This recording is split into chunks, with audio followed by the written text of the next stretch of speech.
네, 벌써부터 가을 전세 대란을 걱정하시는 분들이 굉장히 많은 것 같습니다. 가을 이사철을 앞두고 전셋집을 선점하려는 움직임, 그래서인지 비수기임에도 불구하고 지금 전국 아파트 값이 굉장히 많이 올랐어요. 그렇기 때문에 더더욱 저렴하게 이 아파트를 구매하려는 수요자들이 부동산 경매 시장으로 몰리고 있다고 합니다. 실제로 최근에 보게 되면은요, 이 낙찰가율도 굉장히 높아졌고 응찰자 수도 급증이 되고 있다고 합니다.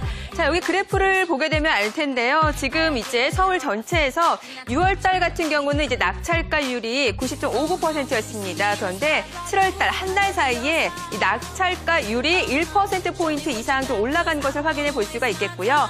자, 이쪽으로 보시게 되면은 이제 3억 원대, 그러니까 지금 이제 서울 아파트 시내 전세값 수준의 3억 원대 물건에 대해서는 실제로 낙찰가율이 6%포인트 이상 급증됐다라는 점이 확인이 되고 있습니다. 자, 그렇다면 응찰자 수는 어떨까요? 실제로 이 부동산 경매 시장에 참여하는 응찰자 수도 굉장히 급증을 하고 있습니다. 자, 이쪽으로 보시게 되면은요, 서울 전체적으로 보게 되면은 이제 6월 달에 경매 평균 응찰자 수가 8.2명이었습니다. 그런데 7월 달 한 달 들어서 9명이 넘은 것으로 확인이 되고 있고요. 뿐만 아니라 앞서 말씀드렸다시피 서울 시내 전세값 수준이죠. 3억 원대 물건에 대해서는 실질적으로 더 많은 사람들이 지금 부동산 경매에 참여하고 있는 것으로 확인이 되고 있습니다. 사실 이제 여름 같은 경우는 굉장히 비수기라고 하는데 아무래도 저렴하게 이 아파트를 구매하려는 수요가 굉장히 급증하고 있다라고 좀 보시면 될 것 같습니다.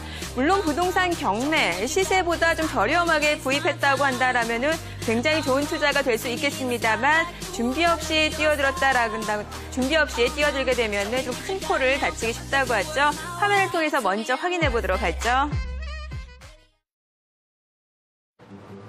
지난 목요일 서울중앙지법의 경매 법정.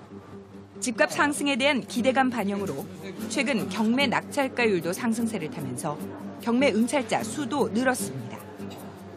높은 경매 열기를 보여주듯 많은 사람들이 법정을 찾아 입찰에 참여하고 있는데요.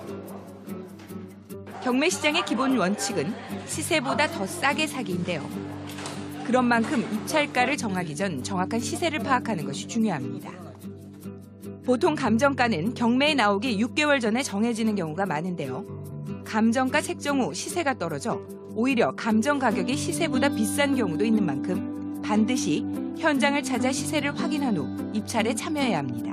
경매 낙찰자들 중에서 간혹 그 급매 수준의 낙찰을 받아서 낭패를 보는 그런 수요자들도 있는데요. 그 경매 입찰가를 선정을 할 때에는 거래가나 시세를 파악을 하는 것도 중요하지만 무엇보다도 현장에 그 방문을 해서 급매 수준이 어느 수준인지를 체크를 하는 것이 가장 중요하겠습니다.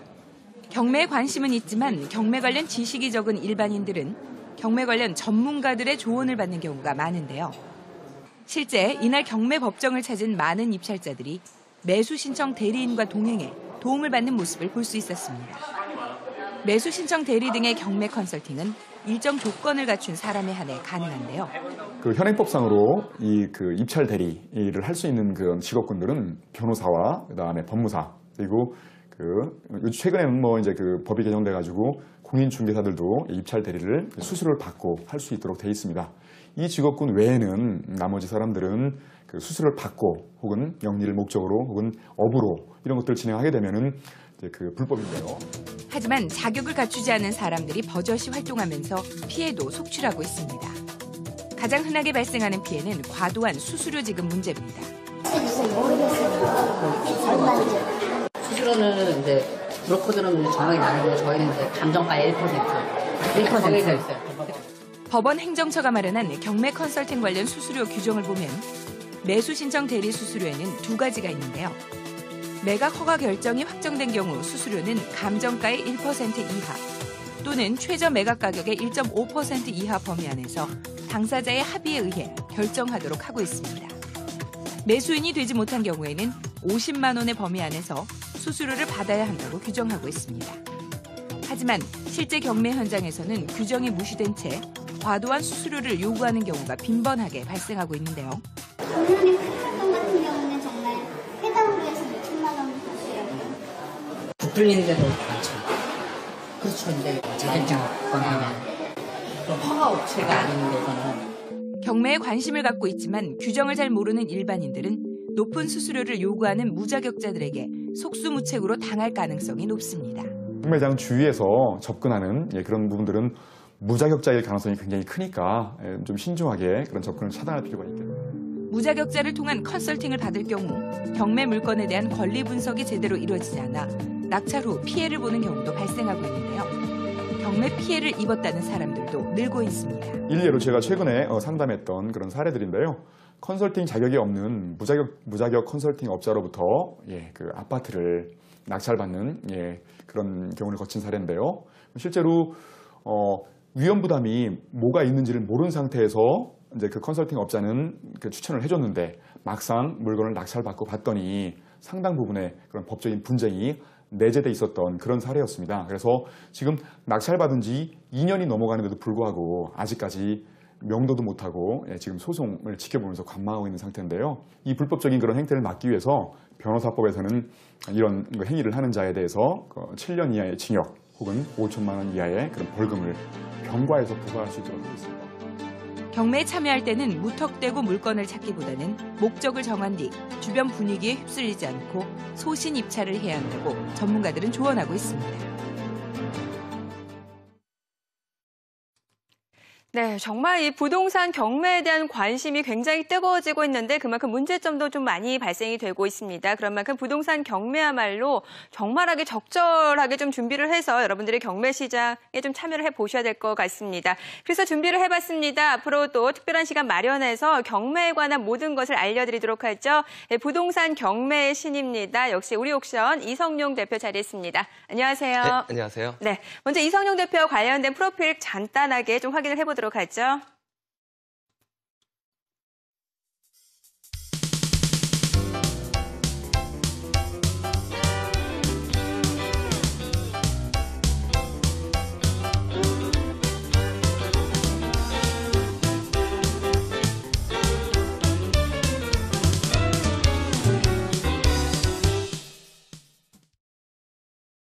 네, 부동산 경매로 돈을 벌고 싶다 하시는 분들은 오늘 이 시간 좀 놓치지 마셔야 될 것 같습니다. 이성용 대표님 지난번에 한번 출연해 주시고 또 오랜만에 또 오늘 나오셨네요. 네, 그러네요. 네, 어떠세요? 그 이후에 좀 경매와 관련해서 문의가 좀 많이 늘어났나요? 예, 굉장히 많이 늘어났습니다. 네, 많은 분들이 굉장히 관심이 많죠. 그렇죠. 또 이사철이다 보니까 아파트 소유자분들이 굉장히 많았죠. 네, 그렇습니다. 방금 뭐 VCR에서도 보니까 네. 지금 부동산 경매에 대해서 좀 관심이 뜨거운 것 같은데 사실 이제 허가를 받지 않은 사람들한테 잘못 도움을 받았다가 낭패를 보는 경우도 많은 것 같더라고요. 실제로 맞나요? 굉장히 많이 있습니다. 예. 법무사 업무의 70%가 부동산 관련된 문제죠. 거기서도 이제 컨설팅 브로커 분들이 이제 잘못된 책임질 수 없는 이제 컨설팅으로 이제 문제가 될 때가 많이 있습니다. 네, 알겠습니다. 자, 그래서 오늘은요, 우리옥션의 이성용 대표와 함께 부동산 경매로 돈을 벌 수 있는 꿀팁에 대해서 좀 들어보도록 하겠습니다. 먼저 간단하게 화면을 통해서 확인해 보도록 하죠.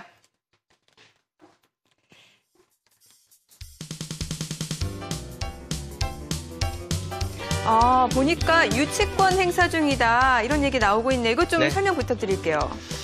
이제 경매에 입찰을 하는 데 있어서 많은 초보자분들이 유치권 이런 신고가 되어 있는 물건들을 많이 보는데 네. 이 유치권이라는 것은 말이죠. 예를 들어서 공사업자가 해당 부동산에 공사를 해준 거예요. 그랬는데 공사 대금을 받기 전에 경매에 넘어간다? 자, 그랬을 때는 공사업자는 공사 대금을 못 받은 상태잖아요. 네. 그랬을 때 이 부동산을 유치할 수 있는 권리가 유치권이에요. 이 부동산을 꽁꽁 끌어안고 그 누가 오더라도 내 돈 받을 때까지 이 부동산 아무도 못 쓰게 할 거야 하는 권리란 말이에요. 그럼 이 초보자 입장에서는 인수해야 되는 금액이 있는 거잖아요. 네. 그 금액을 인수하기 전에는 사용할 수 없기 때문에 초보자들이 회피를 하고 입찰가는 계속 낮아지겠죠. 이런 물건을 공략했을 때 우리 초보자분들이 더 많은 수익을 낼 수 있겠죠. 네. 그러니까 이제 유치권이라고 하면은 좀 손쉽게, 그러니까 이해가 가기 쉽게 좀 설명을 부탁드리면은 그 소유자는 좀 따로 있는데 그 물건 자체에 어떤 그 채권 채무 관계가 좀 있는 상태인 거군요. 그렇죠. 예, 그래서 이제 다른 사람이 뭐 공사 대금을 못 받았을 때 뭐 유치권을 행사한다 이런 표현을 쓸 수가 있겠군요. 그렇죠. 자, 그러면은 굳이 이렇게 유치권이 있는 물건을 낙찰받으면 좀 어느 정도 위험 부담이 있는 게 아닌가 이런 생각도 들고 남들도 다 꺼려하는 그런 물건 아닌가요? 어떤가요? 그렇죠. 예. 그럼에도 불구하고 우리가 이제 특수한 이런 권리 분쟁이 있을 수 있는 물건들에 참여를 해야 되는 이유는 지금도 아까 화면에서 나왔다시피 네. 초보자분들이 아무런 권리적 하자가 없어 보이는 깔끔한 물건에 모두가 우르르 입찰에 참여합니다. 90%가. 그렇죠. 그러니까 낙찰가가 높아지는 거죠. 우리가 경매를 하는 이유는 뭐죠? 일반 매물을 샀을 때보다 경쟁 입찰을 통해서 낮게 낙찰을 받는 데 목적이 있는 거잖아요. 네네. 그런데 권리상 하자가 없는 물건은 그러한 메리트가 없어지기 때문에 나는 조금 더 방향을 바꾸기 시작하는 거죠. 공부를 해서. 네. 그랬을 때 수익이 가능한 것이고. 아, 그러니까 이제 역으로 남들이 좀 피하는 물건이기 때문에 이제 한번 유찰이 되고 그렇게 되면은 실제로 이제 낙찰 받을 수 있는 그 낙찰가도 좀 더 훨씬 더 저렴하게 살 수 있다라는 그렇죠. 그런 말씀이시군요. 근데 앞서서 저희가 간단하게 좀 화면을 통해서 확인해 보니까 뭐 유치권을 갖고 있다 그러고 나 이 물건에 대해서 뭐 점유중이야 이런 표현이 있었거든요. 네네. 이것도 굉장히 중요할 것 같은데 이 점유중이다라는 그 의미 어떻게 좀 해석을 해볼 수 있을까요? 우리가 예를 들어서 아파트를 하나 예를 들어 드리면은 거기서 뭐 침대에서 자고 물 마시고 거주 생활을 하는 것을 의미하는 것이 아니라 예를 들어서 전입신고해 둘 수 있겠죠. 네. 그리고 플랜카드를 둡니다. 유치권 행사 중.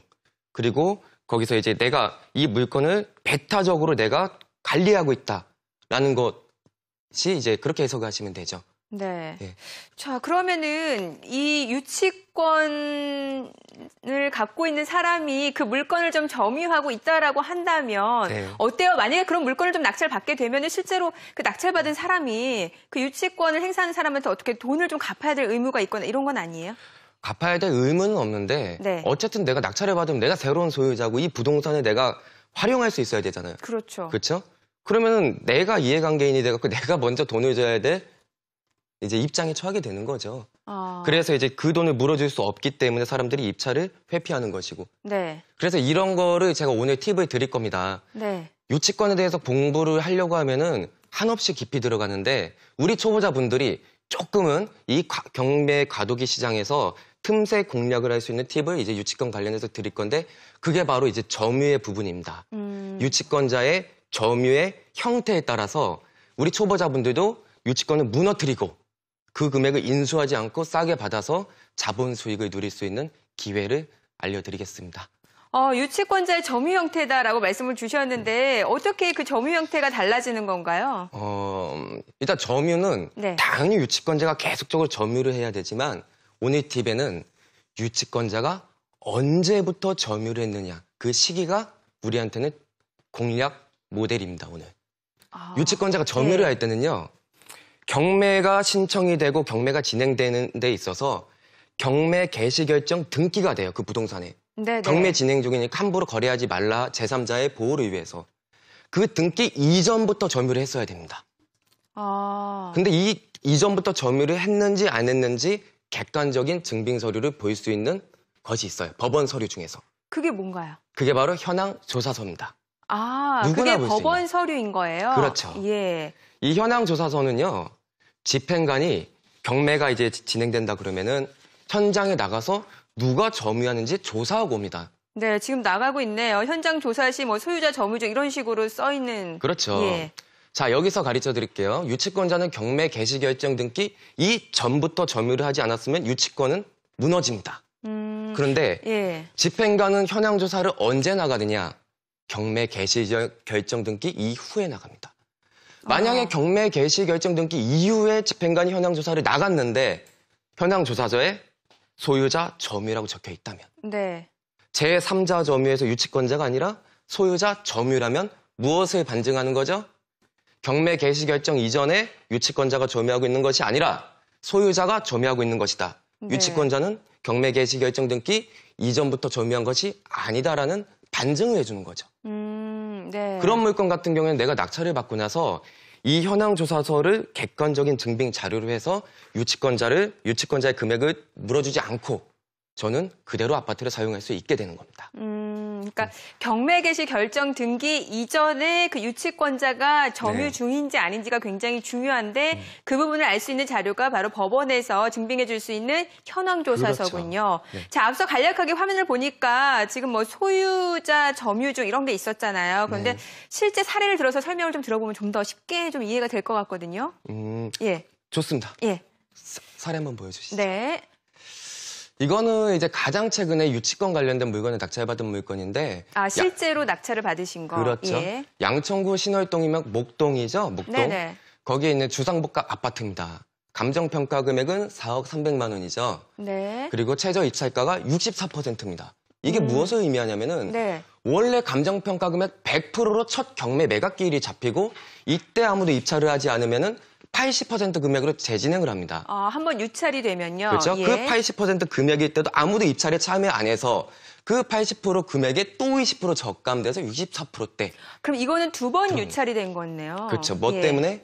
유치권 신고가 있어서. 그러니까 이 물건을 낙찰받게 되면은 이 유치권을 행사하는 사람한테 어느 정도의 좀 금액을 반납을 해야 된다라는 생각을 하게 되는 그럼요. 거죠. 예. 그 금액을 내가 끌어안지 않으면 못 사용하는데. 네. 그렇죠? 예. 3억 1천만 원의 낙찰을 받았습니다. 이 감정가보다도 굉장히 저렴하게 낙찰을 받았네요. 네. 예. 보통 이제 시세가 감정가보다는 높게 형성이 되죠. 어때요? 그렇진 않습니다. 시세보다 조금 낮을 때도 있고 더 예. 높을 때도 있고 예, 예. 그렇습니다. 그 현황조사서 화면 한번 보여주시겠어요? 네. 실제 사례를 볼까요? 네. 자, 이 점유관계에 보면 이게 이제 집행관이 조사를 하고 나서 이제 기술되어 있는 건데 뭐라고 적혀 있습니까? 소유자 점유라고 적혀 있죠. 예. 그러면은 유치권자가 점유하고 있는 게 아니라는 얘기잖아요. 그렇죠. 예. 그래서 이런 물건 같은 경우에는 굉장히 간단해지는 게 경매를 할 때 상대방을 내보내야 되잖아요. 그렇죠. 그렇죠. 이랬을 때 소송 사건이 있고 신청 사건이 있어요. 신청 사건으로 가게 되면은 시간이 굉장히 압축됩니다. 소송은 길어지고. 근데 여기에는 소유자 점유라고 객관적인 증거가 있으니까 인도 명령 신청을 합니다. 법원에. 유치권자에 대한 인도를 명령해달라는. 그럼 신청 사건으로 인도 명령 결정이 되고 그냥 강제 집행으로 빨리 끝내버릴 수 있는 자료가 되는 것이죠, 이게. 그러니까 이제 결과적으로 이 물건의 원소유자와 그 유치권자의 채권 채무 관계이기 때문에 이 물건을 낙찰받은 사람한테는 아무 영향이 없겠네요, 이게. 그럼요. 예. 그런데 실제로 만약에 이런 물건이라고 하더라도 실제로 낙찰받고 나니까 유치권자가 좀 점유 중인 경우도 있을 것 같은데 어때요? 좋은 질문이에요. 이거 예. 제가 팁으로 드리고 싶었는데 네네. 낙찰을 받고 나서 유치권자가 있을 수도 있죠. 뒤늦게 알았던 거예요. 예. 자, 이때 우리 낙찰자는 선택을 할 수가 있습니다. 법률 용어는 최고가 매수 신고인이죠. 낙찰자가. 네. 자, 이때 어떤 선택을 할 수 있냐면은 낙찰을 받고 일주일 이내에 매각 불허가 신청을 해버릴 수가 있어요. 자, 보세요. 예. 우리 입찰자, 응찰자들은 법원의 객관적인 자료를 보고 입찰을 했어요. 그렇죠. 이것만 믿고 낙찰을 받았는데. 그렇죠? 예. 소유자 점유래요. 네. 그래서 받았는데 현장에 가보니까 유치권자가 점유하고 있다고 하면은 권리관계상 재산적 피해를 줄 수 있는 중대한 하자가 있는 거란 말이에요. 맞나요?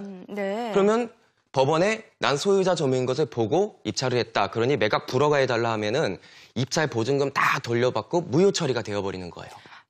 그러니까 이 낙찰, 그러니까 응찰자분께는 아무런 피해가 가지 않고 낙찰을 받은 사람한테는 그렇죠. 그 경매 낙찰받은 사실 자체가 아예 무효가 되는 거군요. 그럼요.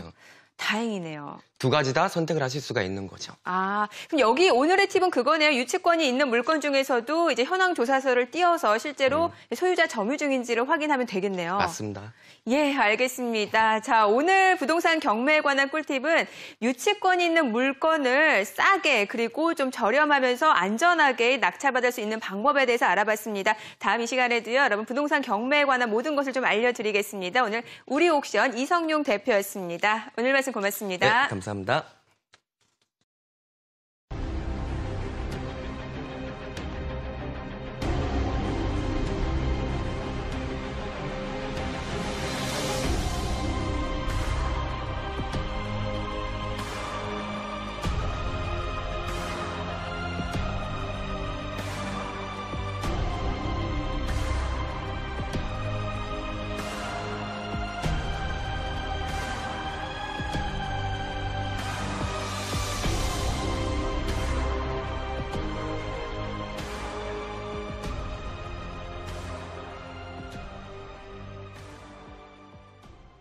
거죠?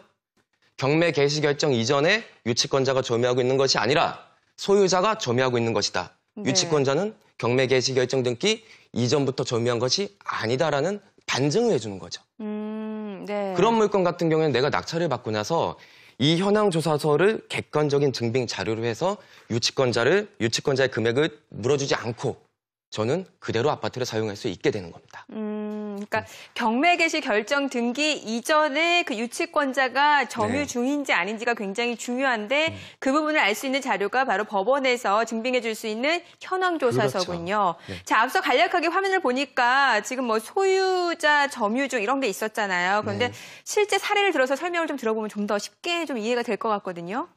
예. 좋습니다. 예. 사례 한번 보여주시죠. 네. 이거는 이제 가장 최근에 유치권 관련된 물건을 낙찰받은 물건인데 아, 실제로 낙찰을 받으신 거. 그렇죠. 예. 양천구 신월동이면 목동이죠. 목동. 네네. 거기에 있는 주상복합 아파트입니다. 감정평가 금액은 4억 300만 원이죠. 네. 그리고 최저 입찰가가 64%입니다. 이게 무엇을 의미하냐면은 네. 원래 감정평가 금액 100%로 첫 경매 매각기일이 잡히고 이때 아무도 입찰을 하지 않으면은 80% 금액으로 재진행을 합니다. 아, 한번 유찰이 되면요. 그렇죠? 예. 그 80% 금액일 때도 아무도 입찰에 참여 안 해서 그 80% 금액에 또 20% 적감돼서 64%대. 그럼 이거는 두 번 유찰이 된 거네요. 그렇죠. 뭐 예. 때문에? 유치권 아. 신고가 있어서. 그러니까 이 물건을 낙찰받게 되면은 이 유치권을 행사하는 사람한테 어느 정도의 좀 금액을 반납을 해야 된다라는 생각을 하게 되는 그럼요. 거죠. 예. 그 금액을 내가 끌어안지 않으면 못 사용하는데. 네. 그렇죠? 예. 3억 1천만 원의 낙찰을 받았습니다. 아, 이 감정가보다도 굉장히 저렴하게 낙찰을 받았네요. 네. 예. 보통 이제 시세가 감정가보다는 높게 형성이 되죠.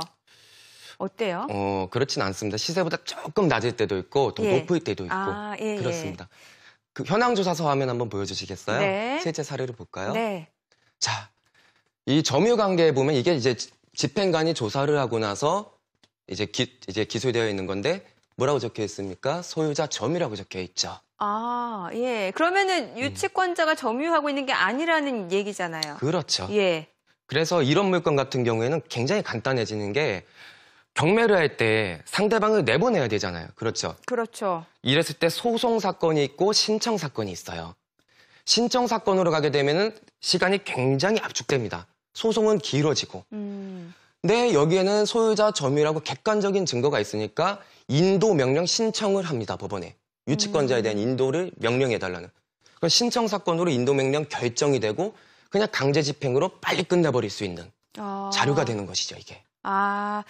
그러니까 이제 결과적으로 이 물건의 원소유자와 그 유치권자의 채권 채무 관계이기 때문에 이 물건을 낙찰받은 사람한테는 아무 영향이 없겠네요, 이게. 그럼요. 예. 그런데 실제로 만약에 이런 물건이라고 하더라도 실제로 낙찰받고 나니까 유치권자가 좀 점유 중인 경우도 있을 것 같은데 어때요? 좋은 질문이에요. 이거 예. 제가 팁으로 드리고 싶었는데 네네. 낙찰을 받고 나서 유치권자가 있을 수도 있죠. 뒤늦게 알았던 예. 거예요. 자, 이때 우리 낙찰자는 선택을 할 수가 있습니다. 법률 용어는 최고가 매수 신고인이죠. 낙찰자가. 네. 자, 이때 어떤 선택을 할 수 있냐면은 변호사와 그다음에 법무사 그리고 최근에는 뭐 이제 그 법이 개정돼 가지고 공인중개사들도 입찰 대리를 수수료를 받고 할 수 있도록 돼 있습니다. 이 직업군 외에는 나머지 사람들은 그 수수료를 받고 혹은 영리를 목적으로 혹은 업으로 이런 것들을 진행하게 되면은 이제 그 불법인데요. 하지만 자격을 갖추지 않은 사람들이 버젓이 활동하면서 피해도 속출하고 있습니다. 가장 흔하게 발생하는 피해는 과도한 수수료 지급 문제입니다. 수수료는 이제 브로커들은 정확히 나누는데 저희는 이제 감정가의 1%. 정해져 있어요. 법원 행정처가 마련한 경매 컨설팅 관련 수수료 규정을 보면 매수 신청 대리 수수료에는 두 가지가 있는데요. 매각 허가 결정이 확정된 경우 수수료는 감정가의 1% 이하 또는 최저 매각 가격의 1.5% 이하 범위 안에서 당사자의 합의에 의해 결정하도록 하고 있습니다. 매수인이 되지 못한 경우에는 50만 원의 범위 안에서 수수료를 받아야 한다고 규정하고 있습니다.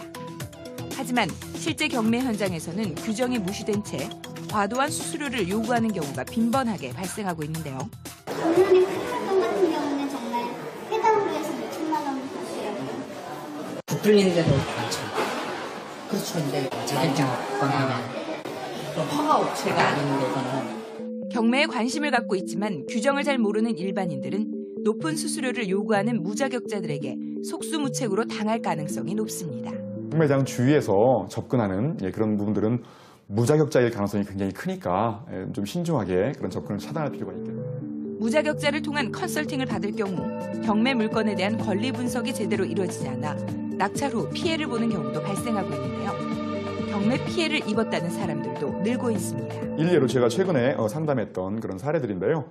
컨설팅 자격이 없는 무자격 컨설팅 업자로부터 그 아파트를 낙찰받는 그런 경우를 거친 사례인데요. 실제로 위험 부담이 뭐가 있는지를 모르는 상태에서 이제 그 컨설팅 업자는 그 추천을 해줬는데 막상 물건을 낙찰받고 봤더니 상당 부분의 그런 법적인 분쟁이 내재돼 있었던 그런 사례였습니다. 그래서 지금 낙찰받은 지 2년이 넘어가는데도 불구하고 아직까지 명도도 못하고 지금 소송을 지켜보면서 관망하고 있는 상태인데요. 이 불법적인 그런 행태를 막기 위해서 변호사법에서는 이런 행위를 하는 자에 대해서 7년 이하의 징역 혹은 5천만 원 이하의 그런 벌금을 병과해서 부과할 수 있도록 하고 있습니다. 경매에 참여할 때는 무턱대고 물건을 찾기보다는 목적을 정한 뒤 주변 분위기에 휩쓸리지 않고 소신 입찰을 해야 한다고 전문가들은 조언하고 있습니다.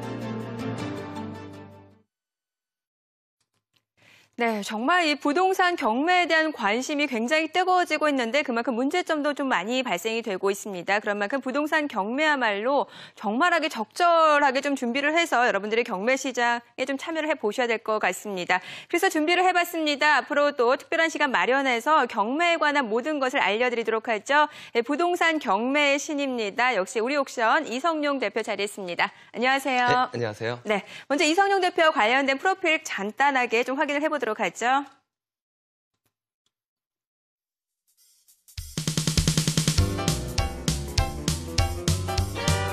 이제 역으로 남들이 좀 피하는 물건이기 때문에 이제 한번 유찰이 되고 그렇게 되면은 실제로 이제 낙찰 받을 수 있는 그 낙찰가도 좀 더 훨씬 더 저렴하게 살 수 있다라는 그렇죠. 그런 말씀이시군요. 그런데 앞서서 저희가 간단하게 좀 화면을 통해서 확인해 보니까 뭐 유치권을 갖고 있다 그러고 나 이 물건에 대해서 뭐 점유중이야 이런 표현이 있었거든요. 네네. 이것도 굉장히 중요할 것 같은데 이 점유중이다라는 그 의미 어떻게 좀 해석을 해볼 수 있을까요? 우리가 예를 들어서 아파트를 하나 예를 들어드리면은 거기서 뭐 침대에서 자고 물 마시고 거주 생활을 하는 것을 의미하는 것이 아니라 예를 들어서 전입신고해둘 수 있겠죠. 네. 그리고 플랜카드를 둡니다. 유치권 행사 중. 그리고 거기서 이제 내가 이 물건을 배타적으로 내가 관리하고 있다라는 것이 이제 그렇게 해석하시면 되죠. 네. 네. 자, 그러면은 이 유치권을 갖고 있는 사람이 그 물건을 좀 점유하고 있다라고 한다면 네. 어때요? 만약에 그런 물건을 좀 낙찰받게 되면은 실제로 그 낙찰받은 사람이 그 유치권을 행사하는 사람한테 어떻게 돈을 좀 갚아야 될 의무가 있거나 이런 건 아니에요? 갚아야 될 의무는 없는데 네. 어쨌든 내가 낙찰을 받으면 내가 새로운 소유자고 이 부동산을 내가 활용할 수 있어야 되잖아요. 그렇죠. 그렇죠? 그러면은 내가 이해관계인이 돼갖고 내가 먼저 돈을 줘야 돼 이제 입장에 처하게 되는 거죠. 그래서 이제 그 돈을 물어줄 수 없기 때문에 사람들이 입찰을 회피하는 것이고. 네. 그래서 이런 거를 제가 오늘 팁을 드릴 겁니다. 네. 유치권에 대해서 공부를 하려고 하면은 한없이 깊이 들어가는데 우리 초보자분들이 조금은 이 경매 과도기 시장에서 틈새 공략을 할 수 있는 팁을 이제 유치권 관련해서 드릴 건데 그게 바로 이제 점유의 부분입니다. 유치권자의 점유의 형태에 따라서 우리 초보자분들도 유치권을 무너뜨리고 그 금액을 인수하지 않고 싸게 받아서 자본 수익을 누릴 수 있는 기회를 알려드리겠습니다. 유치권자의 점유 형태다라고 말씀을 주셨는데 어떻게 그 점유 형태가 달라지는 건가요? 일단 점유는 네. 당연히 유치권자가 계속적으로 점유를 해야 되지만 오늘 팁에는 유치권자가 언제부터 점유를 했느냐 그 시기가 우리한테는 공략 모델입니다. 오늘. 유치권자가 점유를 네. 할 때는요. 경매가 신청이 되고 경매가 진행되는 데 있어서 경매 개시 결정 등기가 돼요. 그 부동산에. 네, 경매 진행 중이니까 함부로 거래하지 말라 제3자의 보호를 위해서. 그 등기 이전부터 점유를 했어야 됩니다. 근데 이 이전부터 점유를 했는지 안 했는지 객관적인 증빙 서류를 볼 수 있는 것이 있어요. 법원 서류 중에서. 그게 뭔가요? 그게 바로 현황 조사서입니다.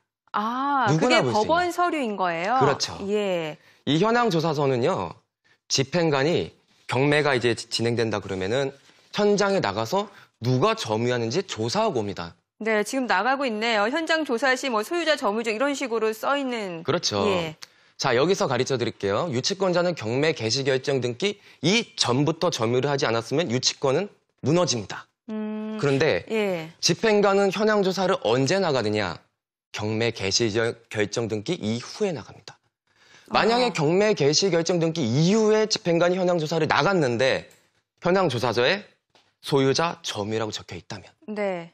제3자 점유에서 유치권자가 아니라 소유자 점유라면 무엇을 반증하는 네, 벌써부터 이 가을 전세 대란을 걱정하시는 분들이 굉장히 많은 것 같습니다. 이 가을 이사철을 앞두고 전셋집을 선점하려는 움직임, 그래서인지 비수기임에도 불구하고 지금 전국 아파트 값이 굉장히 많이 올랐어요. 그렇기 때문에 더더욱 저렴하게 이 아파트를 구매하려는 수요자들이 부동산 경매 시장으로 몰리고 있다고 합니다. 실제로 최근에 보게 되면은요, 이 낙찰가율도 굉장히 높아졌고 응찰자 수도 급증이 되고 있다고 합니다. 자, 여기 그래프를 보게 되면 알 텐데요. 지금 이제 서울 전체에서 6월 달 같은 경우는 이제 낙찰가율이 90.59%였습니다. 그런데 7월 달 한 달 사이에 이 낙찰가율이 1%포인트 이상 좀 올라간 것을 확인해 볼 수가 있겠고요. 자, 이쪽으로 보시게 되면은 이제 3억 원대, 그러니까 지금 이제 서울 아파트 시내 전세값 수준의 3억 원대 물건에 대해서는 실제로 낙찰가율이 6%포인트 이상 급증됐다라는 점이 확인이 되고 있습니다. 자, 그렇다면 응찰자 수는 어떨까요? 실제로 이 부동산 경매 시장에 참여하는 응찰자 수도 굉장히 급증을 하고 있습니다. 자, 이쪽으로 보시게 되면은요, 서울 전체적으로 보게 되면은 이제 6월 달에 경매 평균 응찰자 수가 8.2명이었습니다. 그런데 7월 달 한 달 들어서 9명이 넘은 것으로 확인이 되고 있고요. 뿐만 아니라 앞서 말씀드렸다시피 서울 시내 전세값 수준이죠. 3억 원대 물건에 대해서는 실질적으로 더 많은 사람들이 지금 부동산 경매에 참여하고 있는 것으로 확인이 되고 있습니다. 사실 이제 여름 같은 경우는 굉장히 비수기라고 하는데 아무래도 저렴하게 이 아파트를 구매하려는 수요가 굉장히 급증하고 있다라고 좀 보시면 될 것 같습니다. 물론 부동산 경매 시세보다 좀 저렴하게 구입했다고 한다라면은 굉장히 좋은 투자가 될 수 있겠습니다만 준비 없이 뛰어들게 되면은 좀 큰 코를 다치기 쉽다고 하죠. 화면을 통해서 먼저 확인해 보도록 하죠. 지난 목요일 서울중앙지법의 경매 법정. 집값 상승에 대한 기대감 반영으로 최근 경매 낙찰가율도 상승세를 타면서 경매 응찰자 수도 늘었습니다. 높은 경매 열기를 보여주듯 많은 사람들이 법정을 찾아 입찰에 참여하고 있는데요. 경매 시장의 기본 원칙은 시세보다 더 싸게 사기인데요. 그런 만큼 입찰가를 정하기 전 정확한 시세를 파악하는 것이 중요합니다. 보통 감정가는 경매에 나오기 6개월 전에 정해지는 경우가 많은데요. 감정가 책정 후 시세가 떨어져 오히려 감정 가격이 시세보다 비싼 경우도 있는 만큼 반드시 현장을 찾아 시세를 확인한 후 입찰에 참여해야 합니다. 경매 낙찰자들 중에서 간혹 그 급매 수준의 낙찰을 받아서 낭패를 보는 그런 수요자들도 있는데요. 그 경매 입찰가를 선정을 할 때에는 거래가나 시세를 파악을 하는 것도 중요하지만 무엇보다도 현장에 그 방문을 해서 급매 수준이 어느 수준인지를 체크를 하는 것이 가장 중요하겠습니다. 경매에 관심은 있지만 경매 관련 지식이 적은 일반인들은 경매 관련 전문가들의 조언을 받는 경우가 많은데요. 실제 이날 경매 법정을 찾은 많은 입찰자들이 매수 신청 대리인과 동행해 도움을 받는 모습을 볼 수 있었습니다. 매수 신청 대리 등의 경매 컨설팅은 일정 조건을 갖춘 사람에 한해 가능한데요. 그 현행법상으로 이 그 입찰 대리를 할 수 있는 그 직업군들은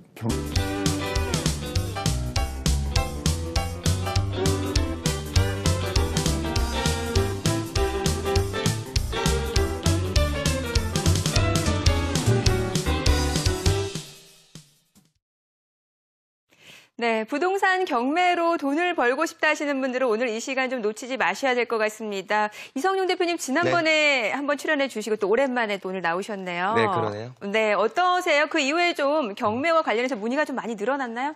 예, 굉장히 많이 늘어났습니다. 네, 많은 분들이 굉장히 관심이 많죠. 그렇죠. 또 이사철이다 보니까 아파트 소유자분들이 굉장히 많았죠. 네, 그렇습니다. 방금 뭐 VCR에서도 보니까 네. 지금 부동산 경매에 대해서 좀 관심이 뜨거운 것 같은데 사실 이제 허가를 받지 않은 사람들한테 잘못 도움을 받았다가 낭패를 보는 경우도 많은 것 같더라고요. 실제로 맞나요? 굉장히 많이 있습니다. 예. 법무사 업무의 70%가 부동산 관련된 문제죠. 거기서도 이제 컨설팅 브로커 분들이 이제 잘못된 책임질 수 없는 이제 컨설팅으로 이제 문제가 될 때가 많이 있습니다. 네, 알겠습니다. 자, 그래서 오늘은요, 우리 옥션의 이성용 대표와 함께 부동산 경매로 돈을 벌 수 있는 꿀팁에 대해서 좀 들어보도록 하겠습니다. 먼저 간단하게 화면을 통해서 확인해 보도록 하죠.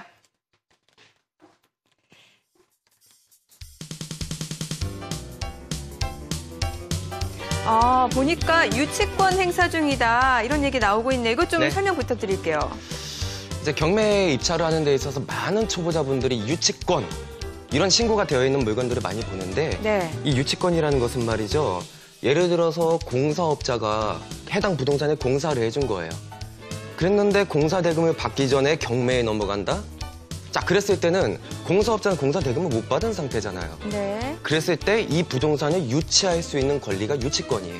이 부동산을 꽁꽁 끌어안고 그 누가 오더라도 내 돈 받을 때까지 이 부동산 아무도 못 쓰게 할 거야 하는 권리란 말이에요. 그럼 이 초보자 입장에서는 인수해야 되는 금액이 있는 거잖아요. 네. 그 금액을 인수하기 전에는 사용할 수 없기 때문에 초보자들이 회피를 하고 입찰가는 계속 낮아지겠죠.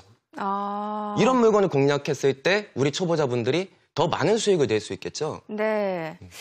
그러니까 이제 유치권이라고 하면은 좀 손쉽게, 그러니까 이해가 가기 쉽게 좀 설명을 부탁드리면은 그 소유자는 좀 따로 있는데 그 물건 자체에 어떤 그 채권 채무 관계가 좀 있는 상태인 거군요. 그렇죠. 예. 그래서 이제 다른 사람이 뭐 공사 대금을 못 받았을 때 뭐 유치권을 행사한다 이런 표현을 쓸 수가 있겠군요. 그렇죠. 자, 그러면은 굳이 이렇게 유치권이 있는 물건을 낙찰받으면 좀 어느 정도 위험 부담이 있는 게 아닌가 이런 생각도 들고 남들도 다 꺼려하는 그런 물건 아닌가요? 어떤가요? 그렇죠. 예. 그럼에도 불구하고 우리가 이제 특수한 이런 권리 분쟁이 있을 수 있는 물건들에 참여를 해야 되는 이유는 지금도 아까 화면에서 나왔다시피 네.